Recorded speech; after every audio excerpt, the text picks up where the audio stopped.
başlayabilirsiniz.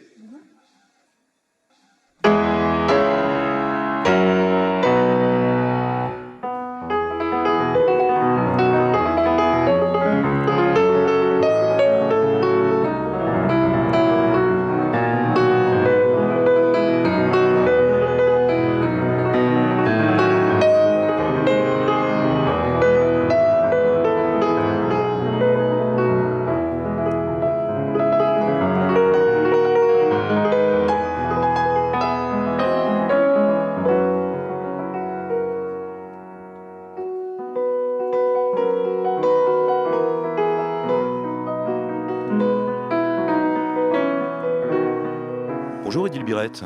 Bonjour, bonjour. Alors Édile Birette, actuellement Naxos se distribue ce qu'on appelle les Édile Birette Archives, comme on dit en anglais, les archives, puisque depuis 1949, qui je crois était votre tout premier enregistrement, la première fois, il y a eu plus de 80 albums, enfin vous êtes une sorte de gourmande, de gloutonne d'enregistrement, vous avez un rapport à l'enregistrement au disque assez impressionnant, et des intégrales pour piano de Brahms, Rachmaninoff, Chopin, etc. Je crois que vous venez de finir les sonates de Beethoven, c'est vraiment impressionnant. Je voudrais savoir d'où vient cette envie toujours de graver dans la cire.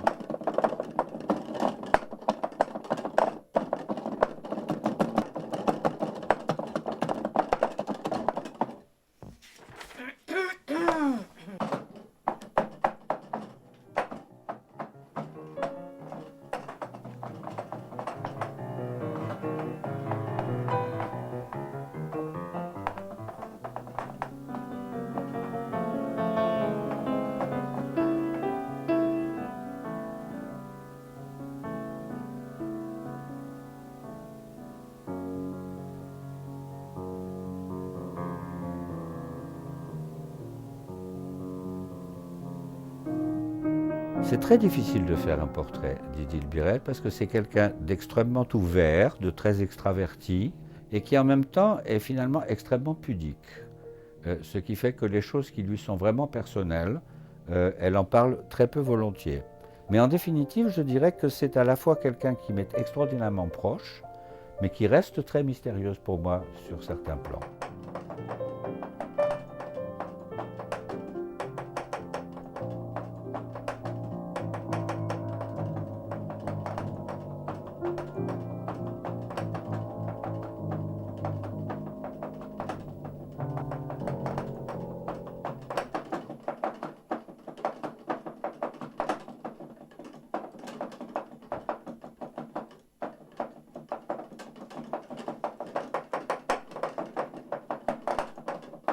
Her tarafta kedi var değil mi? Herhalde diyorum ki iyi ki bir böyle çiftlik falan gibi bir yerde oturmuyorum. O 30-40 kedi evin içine girip çıkardı herhalde ve herkes de deli ederdi muhakkak. Ama işte burada canlı olmayanlara ama bazıları hakikaten fena değil. Bak arkada bir resim var. O resimde bir kedi var. İşte o kedi benim kedimdi. Çok değişik, çok şahsiyetli bir kediydi. Bütün kediler gibi.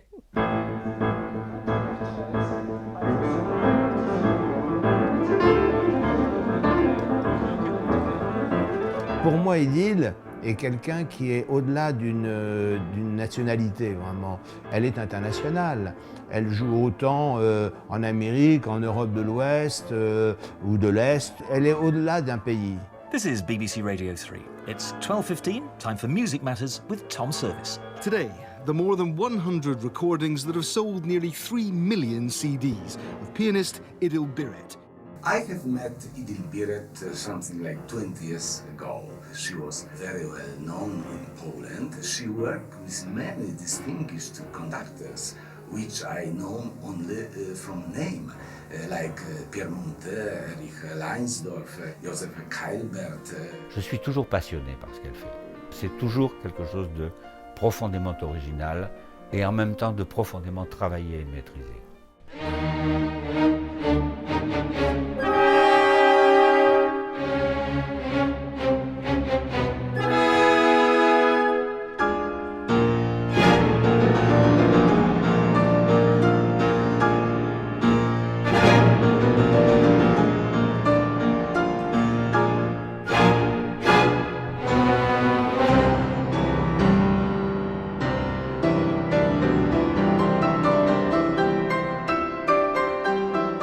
entrez dans un studio aujourd'hui, quand vous enregistrez, c'est toujours la même chose ou finalement il y a des choses que vous ressentez maintenant que vous ne ressentiez pas plus tôt, etc. Comment ça a évolué? C'est très curieux. Lorsque je me concentre vraiment, les lieux ne m'intéressent pas outre mesure.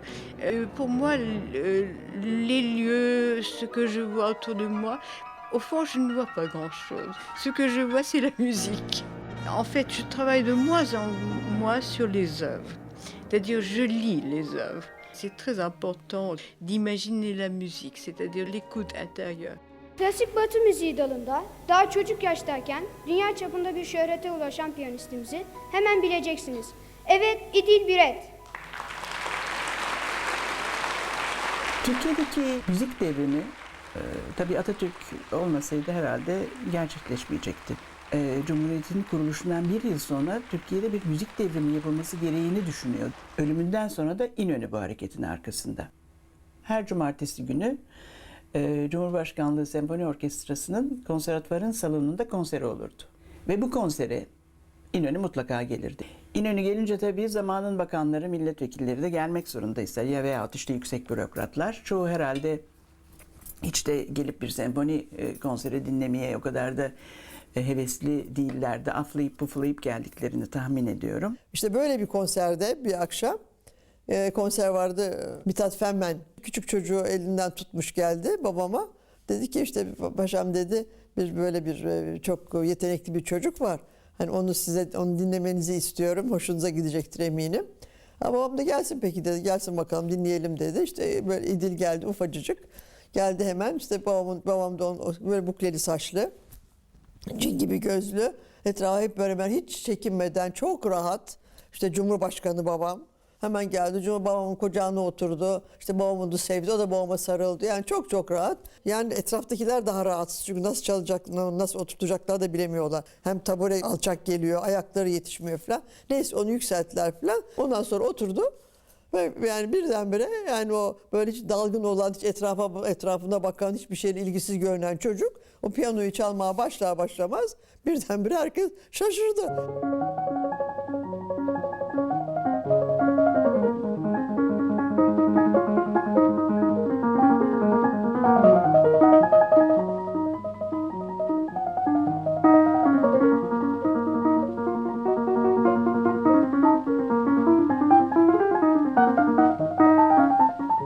Yaşlarında falan da herhalde o zaman ben gördüğümde. Küçücük elleri var. Daha ayaklar hiç şeye değmesine imkan yok havada. Oturdu bana bir şeyler çaldı. Ben hayret dedim nasıl çalıyor bu çocuk diye. Çünkü bazen eli yetmiyordu, dirseğiyle bazı notaları çalıyordu. İnanın yani. Korkunç bir kulağı var. Her şeyi duyuyor. En ufak şeyi tekrar hatırlıyor. Yani açıkçası İdil'i gördüm. O küçücük çocuktan ben korktum. Çünkü nasıl söyleyeyim be? Bu kadar küçük bir insandan böyle yetenekleri beklemiyorsunuz.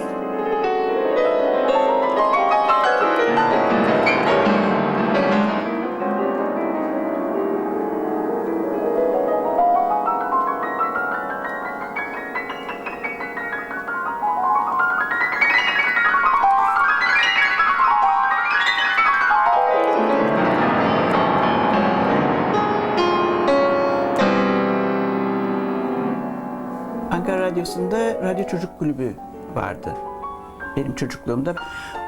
Herhalde o da işte 5 yaşındayken falan Radyo Çocuk Kulübü'ne gelmişti ilk kez. Ve kendi bestelerini çaldıydı. Hiç unutmuyorum. Bir tanesi de Fillerin Yürüyüşü müydü neydi öyle bir şey.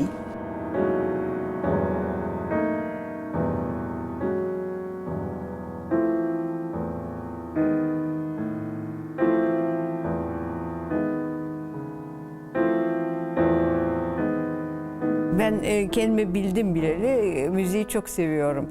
Ama çok küçükken korkuyordum. Acaba neden çocuk korkar müzikten? Yani annem yazıyor, onu biliyorum. Oynuyordum piyanoda, improvizasyon yapıyordum, yani doğaçlama. Ondan sonra duyduğum parçaları çalıyordum. Bir keyifli bir şeydi, bir oyundu benim için tabii her şeyden önce.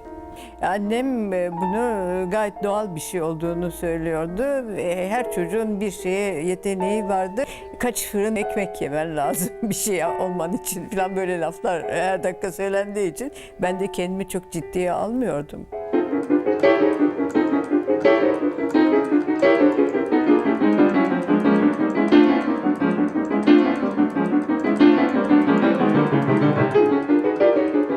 Yaramazlık yapardım tabii, bir takım öyle şeyler yapardım ki mesela insanları kilitleyip odadan anahtarı bahçeye atmak ve onu sonra uzaktan gidip seyretmek. Annem tabii bunun üzerine bir İnci isminde küçük bir kız hayalinden icat etmişti. Ve hep bana onu anlatıyordu. İşte İnci bunu yapar, İnci annesine yardım eder, İnci şunu yapar. Şimdi İnci çok cici bir kızdır. İnci elbiselerini kirletmez. Yaptığım şeylerden biri. Derdim bunlar hepsi ama İnci acaba piyano çalabiliyor mu? Onu... Bizde daha o çocukların eğitilecek derecede yani bilgili yetişmiş insanımız az. Ayrıca tabii hepsinden önemli olarak İdil'in sadece piyano hocaya değil bir pedagoga ihtiyacı var. Onu dışarıda yani emin ellere teslim etmek düşüncesi vardı. Ve babam gibi düşünen arkadaşları da vardı ve mecliste bu açıldı, konuşuldu. Hemen herkes kabul etmedi. İşte çocuktur, ne olacağı belli değildir. Oraya gidince sonra dönmezse, orada evlenip kalırsa, oradan o veyahut da başka şeylerle meşgul olmaya başlarsa, yani böyle bir tek çocuğa kabiliyetli, yetenekli diye bu kadar güvenilip onu yollamak hani doğru mu değil mi? Ama Allah'tan aklı selim hakim olmuş. Bu çocuğa muhakkak ki özel bir ilgi gösterilmesi lazım. İyi öğretilmesi lazım. Ve yani eğer dönmese bile olduğu yerde de Türkiye'yi temsil edecek. Good evening. Tonight I'd like to introduce to you the Turkish pianist İdil Biret, who's just finished her rehearsal for tonight's performance of the Bartók Second Piano Concerto here in the Concert Hall of the Sydney Opera House. So you yourself left Turkey when you were very young to study in Paris. Was that because of the lack of opportunity in Turkey? Well, in fact, I started in Turkey. I had a teacher for 1.5 years. I was 5 years old then. And he was a very good teacher, but they preferred to send me to Paris, I mean the government, as there was a law passed on my name. Kazım Taşkent'in çıkardığı Doğan Kardeş dergisi vardı o zaman. Bu dergi, Doğan Kardeş dergisinde hemen hemen her sayısında İdil kardeşten ve Suna kardeşten bahsedilirdi. Bu da tabii bizi yaştaki çocuklar için müthiş bir motivasyondu. Yani bu iki küçük çocuğun çok üstün yetenekli çocuklar oldukları ve bu üstün yetenekli çocukların işte büyük başarılar kazandıkları yurt dışında ondan söz edilir ve başka yetenekli çocuklar daha yavaş yavaş lanse edilirdi ki bu da çok önemliydi bence. Nitekim İdil ve Suna sayesinde benim jenerasyonumda pek çok çocuğun piyano ve keman çalmaya başladığını biliyorum. Bilmiyorum, ben böyle çocukken böyle bir şeyler oluyordu. Bir kanun diye bir şeyler duyuyordum. Ondan sonra dediler ki Paris'e gidiyorsun. Yani böyle bir şey. Ve hiç fazla farkında değildim. Bir gün Ankara'dan bir haber geldi bana. Tahmin ediyorum ki 48-49 senesi falandır. İşte Gare de Lyon'da filan gün İdil annesi babası gelecek. Birisinden bana bir mektup geldi, git karşıla diye. 8 yaşından 24 yaşına kadar burada oturdum ben, bu evde. Alışamadım, sevmedim, kapkaranlık ağaçlar falan. Sonra birden ilkbahar oldu, o zaman çok sevdim. Hoşuma gitti, beğenmedim, kar yoktu. Kar ben seviyorum tabii. Bütün kar topu falan şeyler yapardım, bayılırdım öyle şeylere. Arkadaşlar yani çocuklar vardı.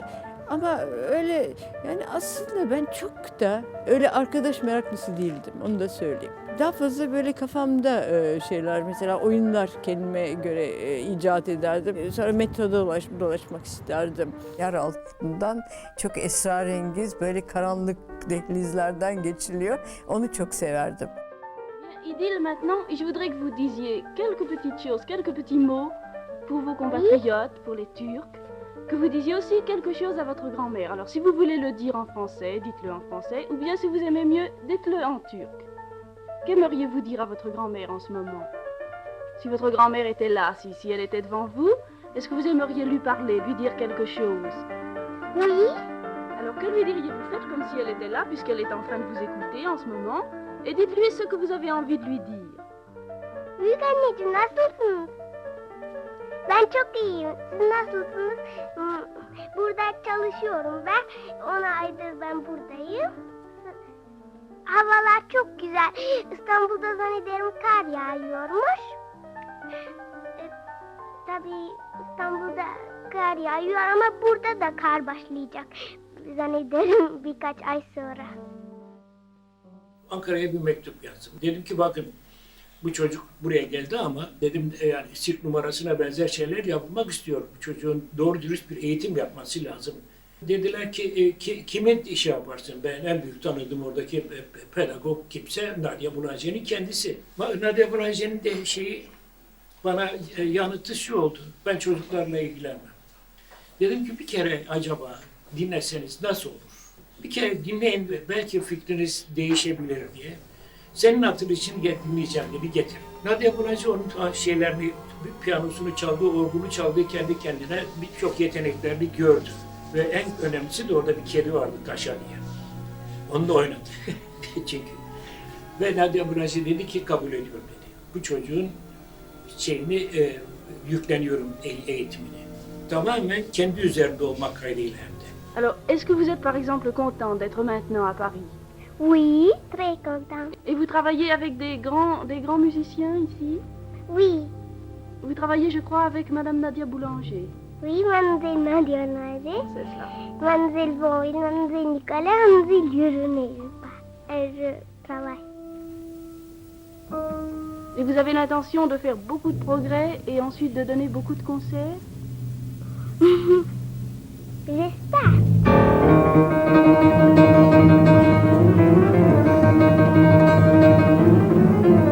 Quand vous recevez un nouvel élève, la première chose, c'est d'essayer de comprendre quel don naturel, quel don intuitif il a. Est-ce qu'il faut impunément développer un enfant dans une autre direction que celle de ses parents si on n'est pas sûr que son don doit être développé, doit être aidé, mais pas vouloir donner un don à tout le monde, ce qui est une folie. Il faut oser choisir.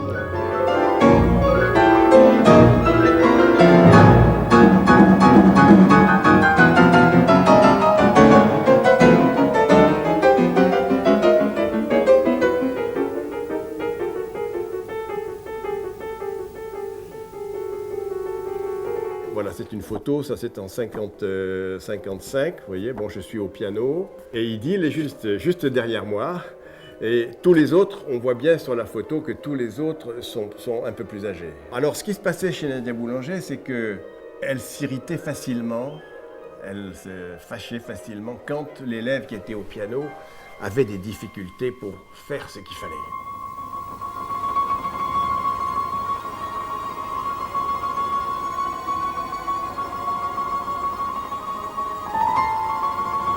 Tabii Nadia Boulanger çok sert bir eğiticiydi. Yani sert dediğim zaman adamı döver cinsinden değil ama yani çok prensip sahibiydi. Ya sanatçı olursunuz veyahut da olmazsınız o zaman.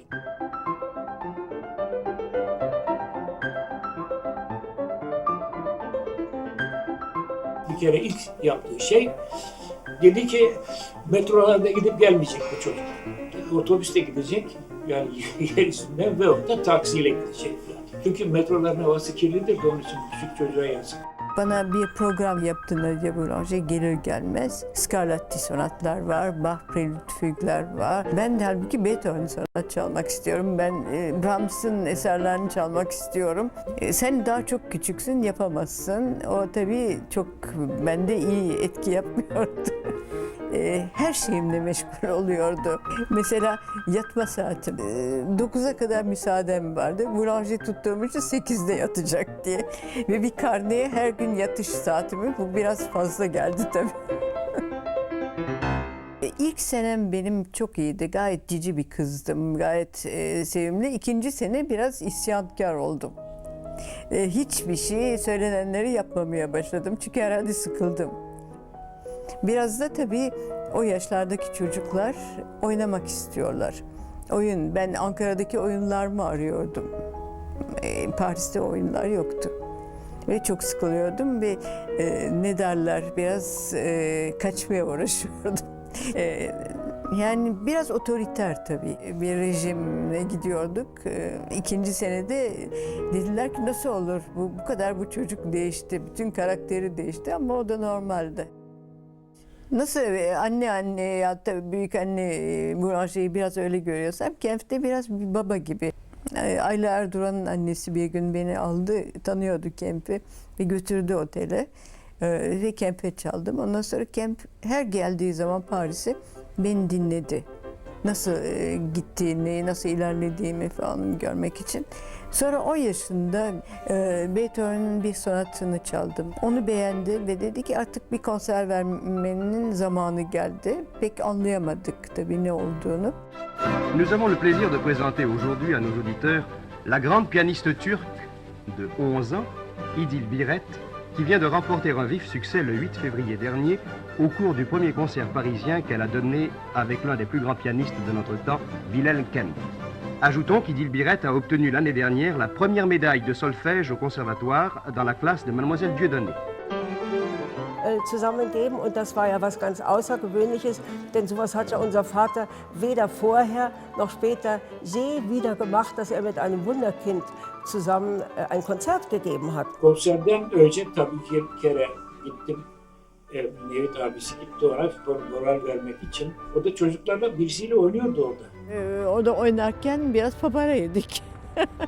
Bizim hocamız Wilhelm Kempf biraz kızdı artık dedi yeter biraz sonra sahneye çıkıyorsun kafanı topla. Nicht die Kadenz, die sie vorher eingeübt hatten gespielt, sondern haben aus dem Augenblick heraus eine neue Kadenz beide zusammen improvisiert. Und das Publikum hat getobt, konnten sich gar nicht beruhigen. Yani anlamıyordum tabii neden bu kadar büyük hadise yapıyorlar diye, bu benim aklım almıyordu. Hala da almıyor aslında, ne olacak?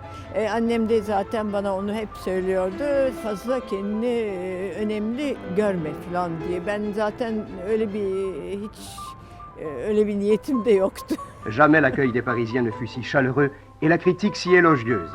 Se mesurer à un âge si tendre avec un artiste qui est incontestablement l'un des plus merveilleux solistes du monde, que demander de plus extraordinaire? Boulanger pek memnun olmadı ve babamla biraz sertçe şeyleri olmuş ama babam katiyen böyle bir şey biz şey edemeyiz falan ve konser oldu.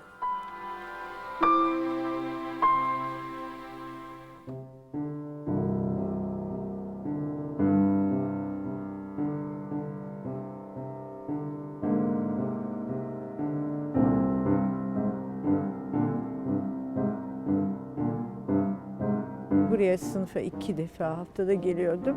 Bir özel ders, çarşamba günü kurs, her dakikada kıyasıya dersler, dikteler, analizler bilmem ne. Kendinize kalan vakit var Kendime geceliğin kalıyordu, yani uyuyordum.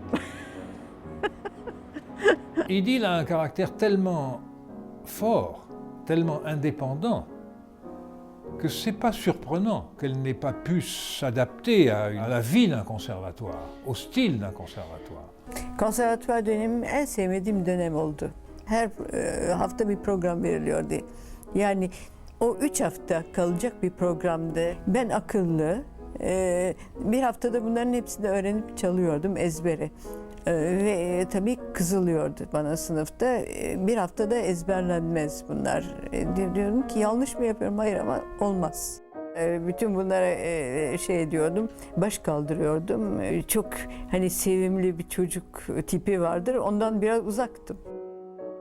Para biriktirdim, böyle bir 50 frank mı ne? Her şeyi bırakacağım, Sibirya'ya veyahut da Tibet'e kaçacağım. Tabii fazla da imkanlarım müsait değil. Trenin altındaki bir yere kendimi ayarlamıştım kafama göre.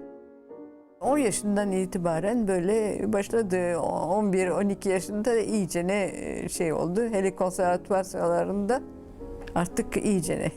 Nous étions donc chez Jean Doyen, en classe de piano, mais nous étions, elle et moi, nous étions les deux plus jeunes, et elle, vraiment la plus jeune, ce qui ne plaisait pas tellement à Jean Doyen, parce qu'il n'aimait pas ce qui était en dehors du normal, si vous voulez, voilà. Et Idil était tout à fait en dehors du normal, et je me souviens que Idil, qui devait avoir à l'époque 14 ans à la classe, est arrivé un jour avec le premier concerto de Brahms. Alors, premier concerto de Brahms, une fillette de 14 ans, elle n'était pas grande, tout ça, enfin, c'était quelque chose un peu monstrueux pour Jean Doyen, quoi, c'est, voilà.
Attım. O devirde muazzam.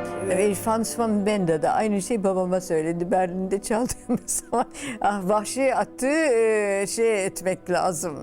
Nasıl diyeyim? Dizginlemek lazım. Çünkü hakikaten o sıralarda konservatuvarı bitirdim ben. Bütün yapamadığım repertuarı 3 sene içinde yaptım. Nasıl yaptım? Bir piyano vardı normal evde yani kuyruklu. Bir de duvar piyanosu vardı. O piyanonun içine komşular şikayet etmesin diye kağıtlar, gazete kağıdı doldurdum. Bütün ses çıkmamaya başladı. Ve o piyanoda işte sessiz piyanoda çalışır gibi bütün her hafta 2 tane büyük eser, bir konserto öğreniyordum ezbere. Ondan sonra onlar repertuarıma koyuyordum. Artık günde 10 saat mi çalışıyordum, ne yapıyordum farkında değilim ama böyle çalışıyordum.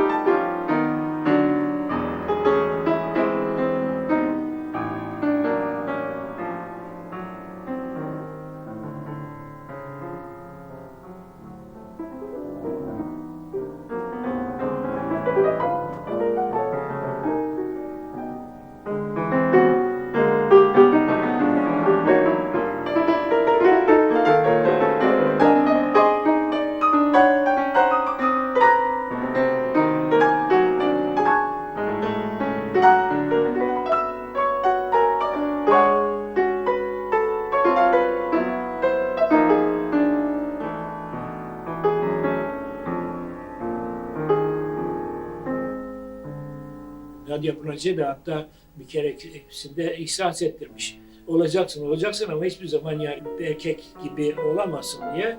Halbuki erkeklerden daha çok erkek olduğu bakımından, güç kuvvet bakımından en son gördüğümde konuştum. Mevlüt abi dedi ben ağırlık kaldırıyorum dedi. Allah Allah niye dedim? Adellerimi kuvvetlendirmek için dedi.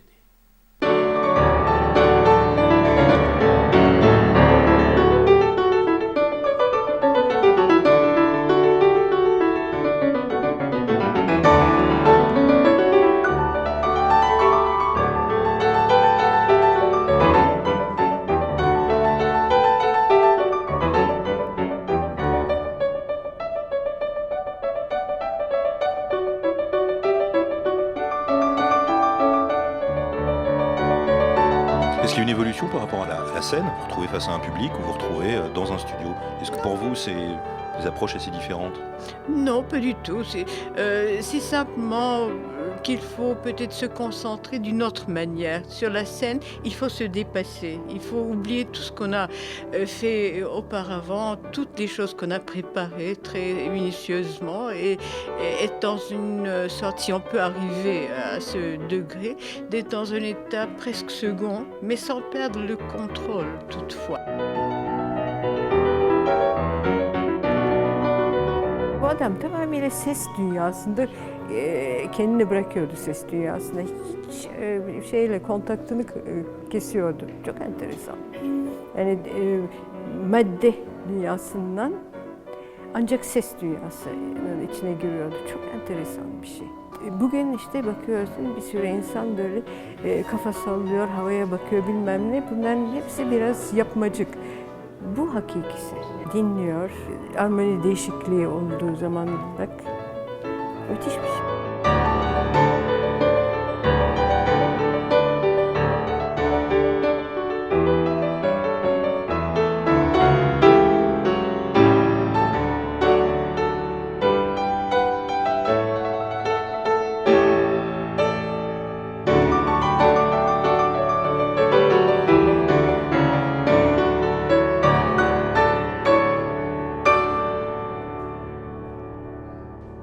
Il me semble que le dernier morceau, Le poète parle, c'est là le titre que Schumann a lui-même ajouté à cette page immortelle, devrait être transposé sur un plan de rêverie plus intime, n'est-ce pas? Pas seulement la belle sonorité, la détente expressive de la phrase, mais un sentiment plus rêveur. La vérité est qu'il faut rêver ce dernier morceau, pas le jouer. Voulez-vous me permettre de prendre votre place? Nadia Boulanger çok hayrandı Corto'ya. Ve dedi ki Alfred Corto kabul etti. Seni çalıştıracak 2 sene yani çalıştım. Gayet ciddi, çok böyle zaman kaybetmeden ve fazla konuşmadan çalışıldık. Elle a ne pas relier les deux phrases. Ce sont deux éléments différents de la même condition musicale. Et ici, comme une sorte d'interrogation.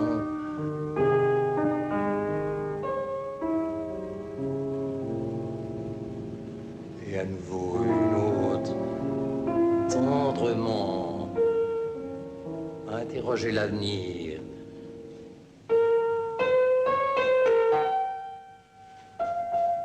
Au théâtre de la Gaîté Lyrique à Paris, un Respal et Robert Chazal présente aux spectateurs et aux auditeurs de la radiodiffusion télévision française la joie de vivre.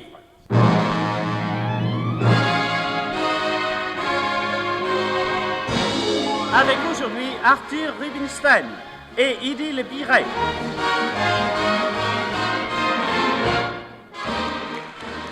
J'imagine que vous entendez souvent de jeunes pianistes. Tous. Dans le monde entier, on m'apporte toujours tous, mais il y en a avec beaucoup de talent, il y en a beaucoup, enfin, qui montrent du talent, et ça c'est très intéressant, ça me passionne.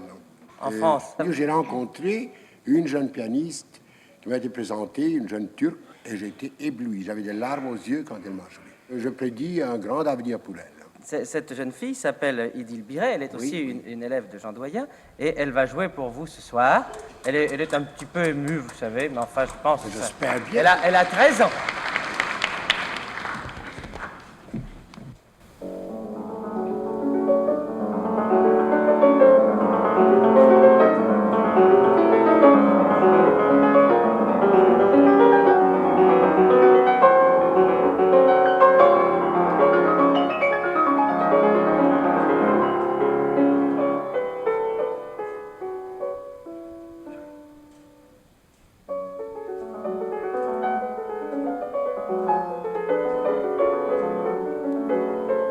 J'ai vu arriver cette petite jeune fille avec son papa et sa maman. Ils sont arrivés dans mon bureau et j'ai dit voilà, on pourrait faire des disques. Et ce que j'ai trouvé vraiment extraordinaire, c'est que son papa et sa maman étaient très attentionnés. Bon. Mais c'est elle qui décidait tout quand même. Et elle avait une volonté, une autorité. Et quand son père disait quelque chose, sa mère disait non, non, je ne suis pas d'accord. Et c'était elle qui décidait vraiment. Pour ses parents, c'était très très important d'avoir une enfance tellement douée pour la musique. Et ses parents avaient abandonné toute leur vie personnelle pour elle, finalement. Pour elle, ça voulait dire qu'il fallait briser. Intérieurement, ça a été difficile, mais elle a caché les choses. İdil reaksiyonlarını saklayabilen, yani frenlerini kendi elinde tutabilen bir insandır. Ama mesela böyle özel konuşmalarımızda bir şey olduğu zaman böyle büyük bir tepki göstermek değil mi? Yok canım öyle şeyleri aldırma, boş ver, sen onları boş ver canım. Sen bildiğini yap falan. Öyle bana tavsiyelerde bulunmuştur. İdil mesela kedileri çok sever, bayılır. İdil'in karakterinde de bir kedilik var. Yani özgür, hürmetkar, yapışmayan bir karakter ve mysterious, yani esrarengiz mesafesi var. Her şeyden mesafesi var, kendinden de mesafesi var belki. Kendi dünyamı her yere götürüyorum. Sokağa çıkayım 1000 kişinin arasında yine kendi dünyandasın. Öyle etrafında bir görünmeyen bir şey koyabilirsin gayet rahatlıkla. Benim kafamda bir ev var, bir ada üzerinde. Kocaman bir oda, büyük bir yer. Çok az eşya, yalnız kitap. Böyle bir yer.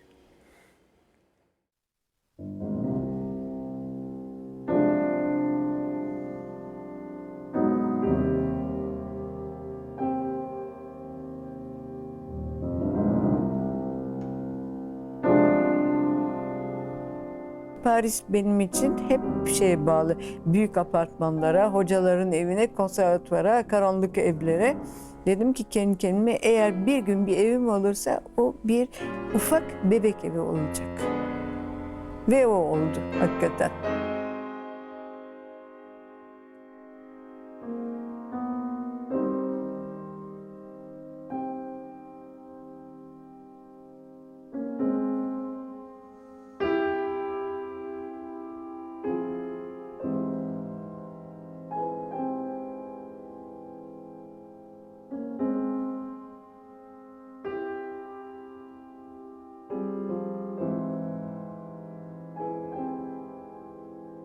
Merak ettiğiniz belki bu nasıl bir ilişkidir?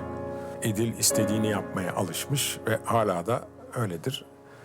Ben gidiyorum der, evden gider, sonra akşam gelir. Yaşantımız iki tane dostun bir arada yaşaması şeklindedir. Kimse kimseden bir şey istemez. Herkesin bir yaşama sahası olması lazım. Yani her dakika beraber sende muhakkak bir yalnız kalma payı bırakmak lazım. Her dakika böyle durmadan kontak bence yanlış. Yani benim için bu böyle. Ben bir deha ile yaşadığımın farkındayım. Onun için işte ben de adapte olup bunu en iyi şekilde yapmaya çalışıyorum.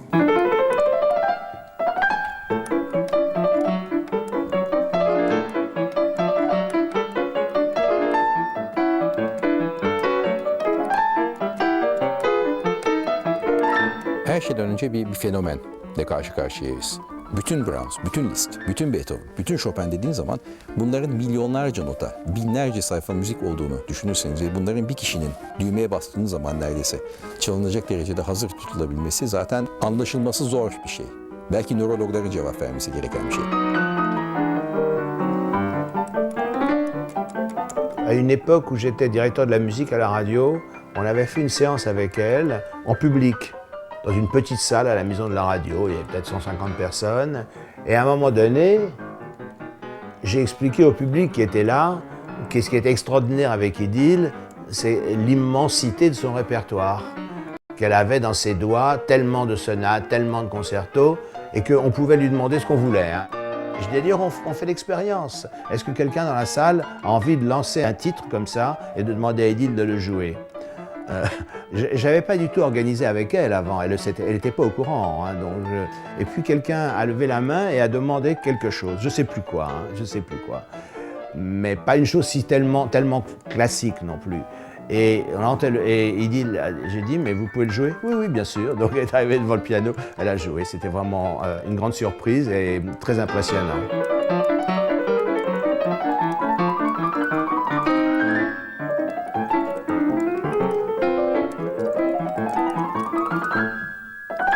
Elle m'a dit quelque chose qui était très étrange.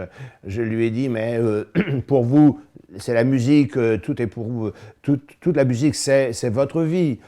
Et quand vous étiez enfant déjà, alors elle m'a dit, non, non, non, pas du tout vraiment. En effet, comme j'ai fait de la musique et j'avais un don pour la musique naturellement, donc mes parents ont voulu que je devienne musicienne.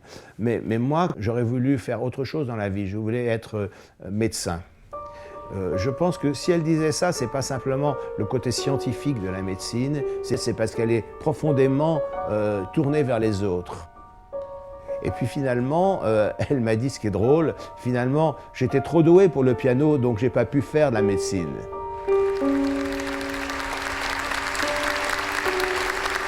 Her sahneye çıkış bir ritüeldir. Belki dinleyicilerden bir şey alıyorsunuz fakat siz vericisiniz aslında. Sizin vermenizle o kontak kuruluyor. Biraz kendinizi aşmanız lazım orada. Yani fizik şeyin dışına çıkacaksınız bir yerde iyi bir netice alabilmek için. Şamanın da yaptığı şey sonunda bu. Ritm, müzik, dans hepsi birleşiyor. Ve sonunda karşısındaki insanı iyileştiriyor. Benim için ben bunu arıyorum. est une personne tellement cultivée, qui s'intéresse à tellement de choses différentes dans le domaine des arts, à la peinture, à la littérature, énormément à la littérature. On sent tout ça évidemment transparaît dans son caractère et ça lui permet de donner une densité à ses interprétations qui est hors du commun.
pense lui convient le mieux, c'est toute musique qui lui offre un défi à surmonter. Que ce soit un défi technique, que ce soit un défi d'interprétation. Au fond, c'est magnifique qu'elle enregistre Beethoven, parce que c'est le fond de la musique de Beethoven, c'est un combat contre quelque chose qui est difficile.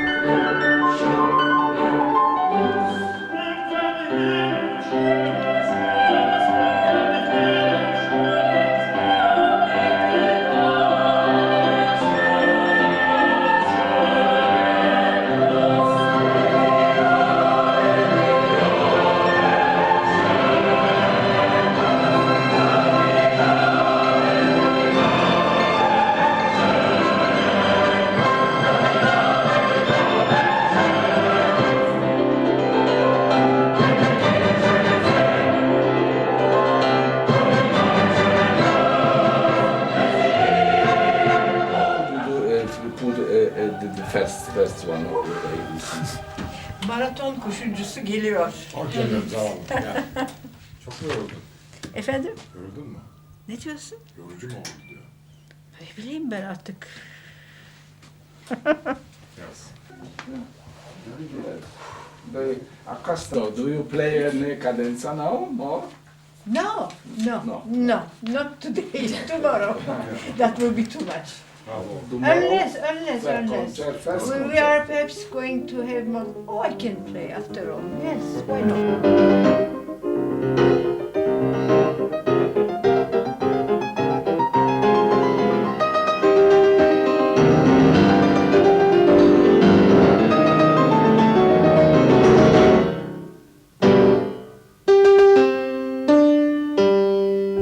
...1985 yılında 3 ay içinde 6 tane Beethoven senfonisini kaydedip master'ı vermesi gerekiyordu. İşte o zaman çalışma disiplinini gördüm. 6 hafta evden çıkmadı. Günde 14 saate yakın çalıştı. Ve yemek yemesi için ben bürodan çıkıp eve gelip yemek veriyordum. Onu da yapmıyordu eğer bıraktınız. Ve 4 gecede 4 tane Beethoven senfonisini kaydetti. 8'er saat çalışmayla.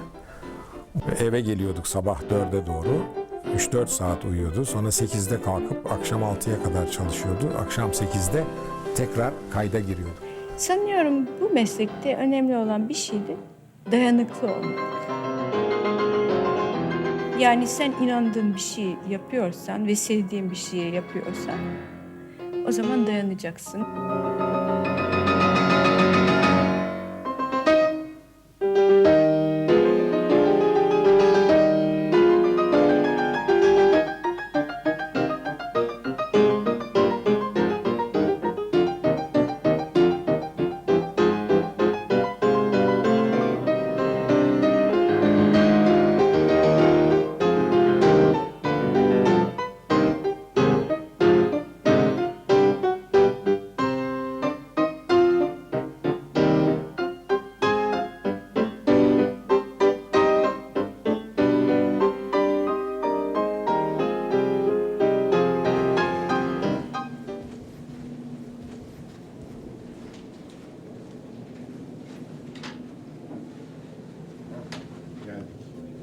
Merhaba. Et 65 hectares de terre gratuite.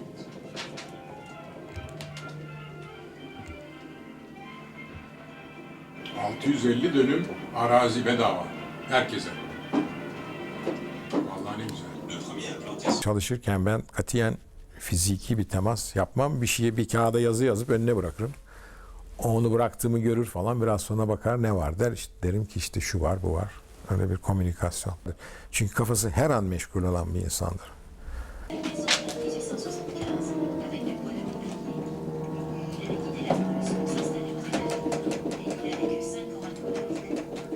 Şimdi biz gidelim yavaş yavaş. Étrange, parce que c'est la première fois que ce genre de tempête se produit. En 1930, le vent remporte le sable de la prairie pendant des semaines à travers les...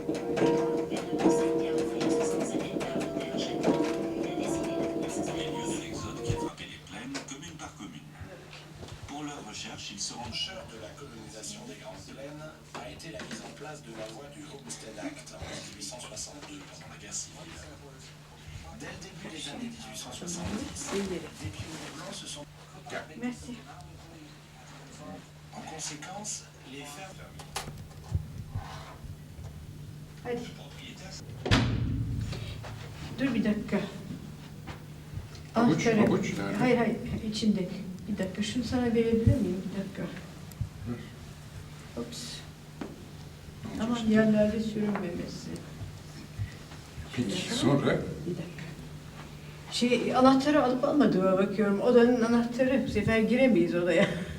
Ay, yerlerde ne olur sürünmesin. Tamam. Hadi bakalım. Müsaade et.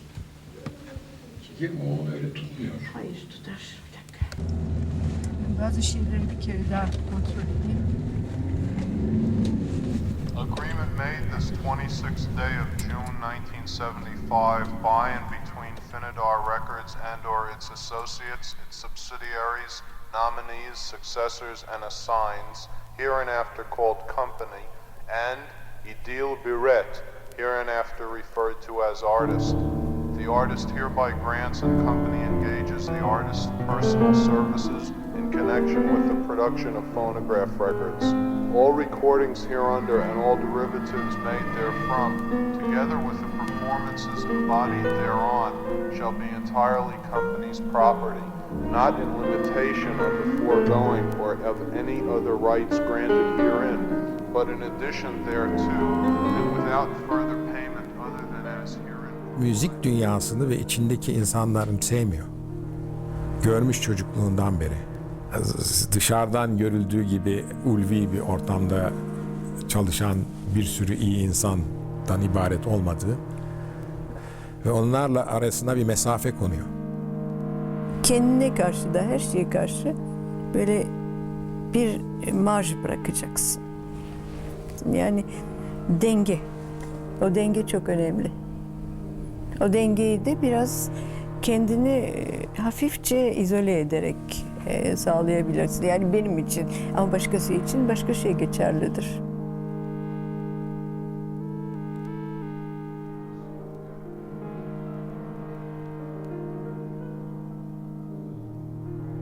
C'est quelqu'un qui a un amour profond de sa liberté. Je pense que ça vient du fait que ça a été une petite fille très sage, qui a été très bien élevée, avec beaucoup de discipline. Et je vois très bien que chaque fois qu'Idil peut s'échapper pour faire quelque chose qu'elle a envie de faire toute seule, elle le fait avec une joie extraordinaire. Ça, c'est son côté enfant un peu sauvage qui a besoin de sa liberté.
Geçen gün bir kitap okuyordum. Diyor ki bir hastası doktorun hep bir piyano sesi duyuyormuş. Ben şimdi düşündüm, ne duyuyorum acaba, ne şekilde duyuyorum?